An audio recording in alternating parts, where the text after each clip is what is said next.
Bonsoir, je vous retrouve pour la suite de nos expéditions sinologiques au cœur de la médecine chinoise autour de l'anatomie énergétique et aujourd'hui plus particulièrement sur la question précise du vaisseau Luo, ou plutôt des vaisseaux Luo de la rate. Zhu Treying Luo Mei. Zhu Treying Luo Mei. Alors commençons par le premier, le Luo classique, qui part du 4 rate Gongsun, localisé un petit peu en avant de la base du premier métatarsien, sur le bord interne de ce premier métatarsien. Et de là, il se divise en Luo longitudinal et Luo transversal.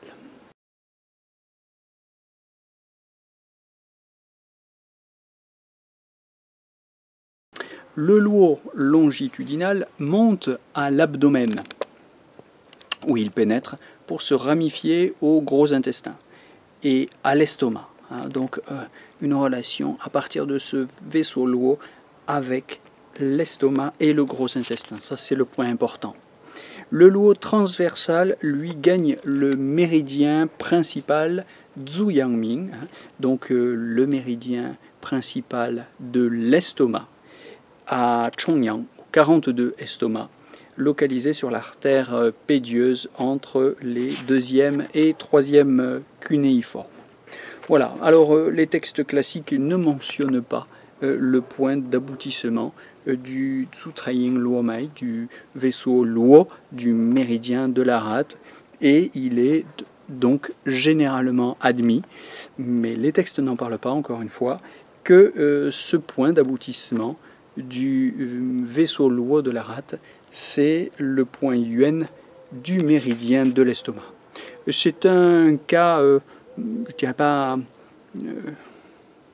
fréquent, mais c'est tout de même une situation relativement connue, puisque, je vous rappelle, si vous avez vu la vidéo sur le méridien Luo du poumon, qu'on avait le même problème autour du point d'aboutissement du vaisseau Luo du poumon, qui n'est pas précisé dans les textes classiques, et donc on tient généralement pour admis, là aussi, que le point d'aboutissement du vaisseau Luo du poumon, c'est le 4GI, c'est-à-dire le point Yuan du méridien du gros intestin.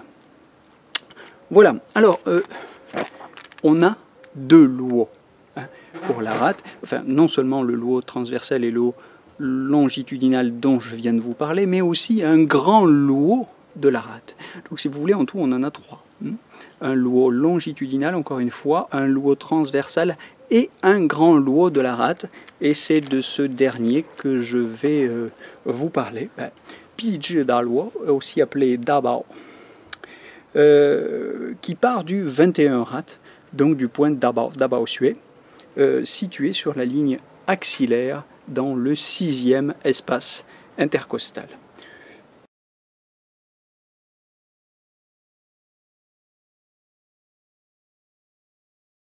Ce n'est pas un point qu'on pique tous les jours en acupuncture, mais c'est un point qui est particulièrement sollicité pour ceux qui pratiquent par exemple le Zhenan Qigong. C'est un point qu'on utilise tous les jours dans ce Qigong-là par exemple.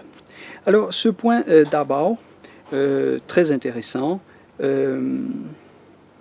c'est donc le point de départ de ce grand Luo de la rate. Il réunit en lui les 14 autres vaisseaux secondaires qui enserrent le corps entier comme dans un filet.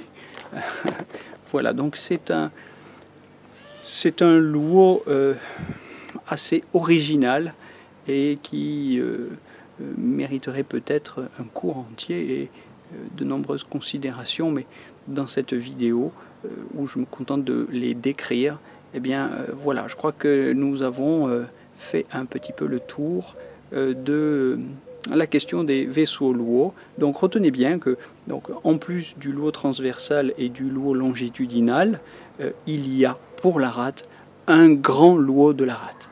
On aura un petit peu la même particularité avec le vaisseau Luo de l'estomac, et je vous renvoie donc pour en savoir plus à la vidéo qui concerne les vaisseaux lourds de l'estomac.